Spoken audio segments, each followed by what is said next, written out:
Hey guys, it's John here, and I am going to answer a few questions for our videos so I can get some in queue.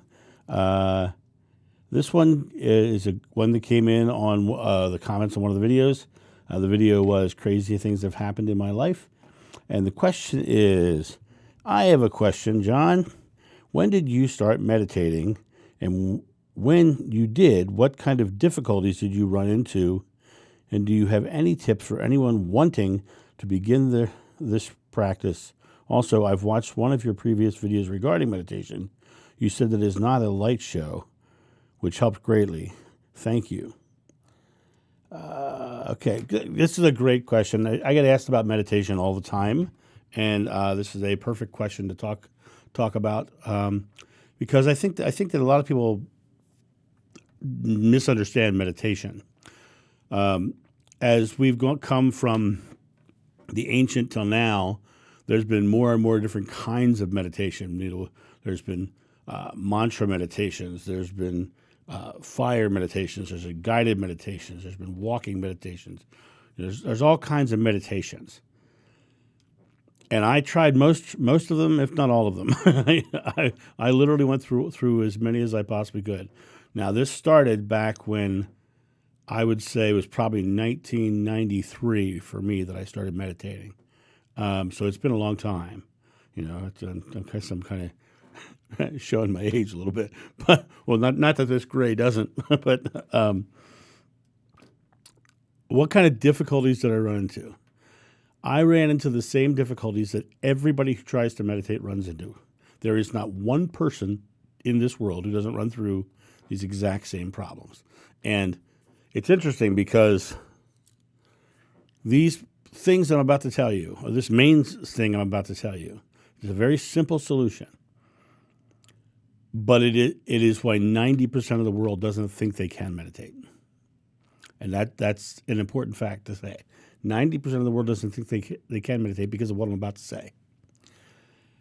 No matter what method they're using, they're trying to get focused on the sound or focused on this, but in reality, the reason they're focusing on something is because they're trying to shut off their thoughts. They're trying to stop thinking. And what happens is they start focusing on something or even just being quiet, and suddenly it goes, "Did you pay your bills?" Ooh, thought popped in. Oh, I hate that. Ooh, you push it aside and you go back at it. Did you turn the stove off? Whoa. And these thoughts keep coming in and interrupting, and you find yourself thinking about the things that are going on in the room, and you're thinking about the things you should have done today. You say, da, da, da, da, da, da, da. Well, after the third or fourth time of trying to go back to doing it, people say, "I can't meditate." Right? The people who become very good meditators are the ones that continually do it just like that, until the quiet times in between start to last longer. The quiet times in between is meditation. Now, I don't use the word meditation anymore because I found when I did all those other modalities, all those methods of meditation, they all led me to one very specific place. It was the place of simply letting go. And so when I meditate now, I just sit down and I go,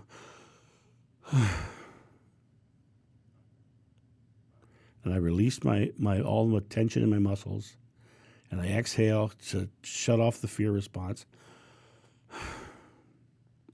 And then I just notice the feeling.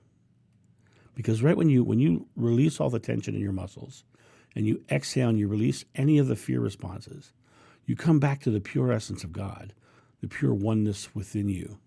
And you come to that place. And then all you have to do, as I've said many, many times, the connection to source is not a thinking, it's a feeling. So when you go, you find that feeling. Don't think about it. Don't analyze it. Just feel it. Just feel it. And the more you acknowledge the feeling, the more you feel the feeling, the more that feeling will grow and fill your entire body. You'll have an experience of pure, utter bliss. A bliss that I don't call meditation, I call it sitting in love. And you just sit in that love and rejuvenate and reboot. You defrag. You're defragging your system, right? You're cleaning out the files that don't work anymore. You're cleaning out the subconscious beliefs that don't work anymore. And every other meditation that I have ever tried, all of them, mantra meditations, guided meditations, you go through that modality and then you come to that place where you just let go. You can bypass it all and just let go. And just get to that space of feeling it. The hardest part is creating the habit. But the habit you want to create is the acknowledgement and the release. You go, and then you acknowledge the feeling. That feeling within you. That connection to God. You've often heard me say it. God's at the bottom of every breath. Well, this is shutting off everything else and exhaling to the bottom of your breath until you can experience it. You feel it. And it's acknowledging your oneness with God. That's what meditation is. That's what meditation is supposed to be. But I don't call it meditation because there's too many forms. It's too convoluted. Just sit in love in the morning, in the evening, or whenever you can. Just sit in love. Find a moment to go outside if you like being outside and sit down and exhale. This conversation always makes me yawn because it gets me to shut it down. But that is my suggestion to you about meditation. Put down all the modalities, all the techniques, and just exhale and release all the tension in your body. Let your body slump. If your eyes are closed, nobody can see you. You guys have a great day, and I'll talk to you soon. See ya. Bye. Thank you, my friends, for watching this video. If you enjoyed it, please make sure that you've subscribed and you like it, you share it, but also comment below it. Let's get this community talking about these topics and spreading this information out far and wide so we can change the world for the better. Thank you.